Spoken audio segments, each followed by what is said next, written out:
সদস্যবৃন্দ ফুল দিয়ে বরণ করে নেবেন।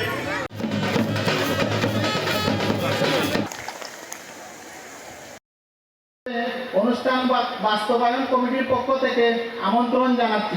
আপনাদের সকলের দোয়া ও সহযোগিতায় মহান আল্লাহর বছর পূর্তি উপলক্ষে সুবর্ণ জয়ন্তী অনুষ্ঠান উদযাপন সহযোগিতার ফলে জমকালী অনুষ্ঠানের পুরো দিনের সকল কর্মসূচি সফলভাবে সম্পন্ন হবে বলে আমি আশা করছি।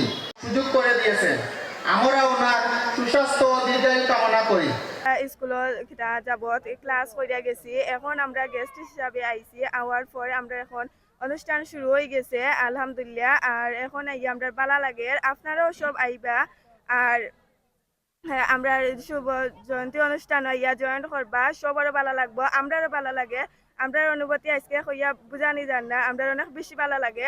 আপনারাও সবাই বা আসসালামু আলাইকুম। শৈশবের স্মৃতি জড়িত এই হাজী রাশিদ আলী উচ্চ বিদ্যালয় আসলে আমাদের স্কুলের আজকে 50 বছর পূর্তি উপলক্ষে আমরা যে মিলন মেলা করতেছি, এটা অত্যন্ত আনন্দের এবং গর্বের বিষয়। যেটা একসময় আমাদের বড় ভাইয়েরা আমরা শুনছি, আমাদের এই অত্র এলাকাতে কোনো উচ্চ মাধ্যমিক বিদ্যালয় ছিল না। তখন আমাদের বড় ভাইয়েরা লালাবাজার এবং শহরে গিয়ে পড়তে হইতে অনেক কষ্টের বিনিময়ে তারা লেখাপড়া করছেন। তারপর জনাব ডক্টর সৈয়দ রাগিব আলী সাহেবের প্রতিষ্ঠিত সর্বপ্রথম এই প্রতিষ্ঠান হাজী রাশিদ আলী উচ্চ বিদ্যালয় আজ 50 বছর পূর্তি উপলক্ষে আমরা মিলন মেলায় আয়োজন করেছি। আমাদের এই স্কুলের প্রাক্তন ছাত্র ইমাদউদ্দিন বর্তমানে বাংলাদেশ এয়ারফোর্সের সর্বোচ্চ পর্যায়ে আছেন। এখান থেকে আছেন আমাদের সিলেট উসমানী মেডিকেলের আইএমও হিসাবে। আমাদের এখানে সার্জারি বিভাগে আমাদের এই স্কুল থেকে পড়ে আছেন ডাক্তার আছেন, এর বাদে আপনারা এই যে গাইনি বিভাগের উসমানীতে মাউন্টেড বিরাতেও এই ডাক্তার আছেন আমাদের এই প্রতিষ্ঠানে পড়ে, আরো বিভিন্ন প্রাক্তন ছাত্রছাত্রীদের একটা মিলন মেলা বসবে। মিলন মেলার সূচনা হয়েছে।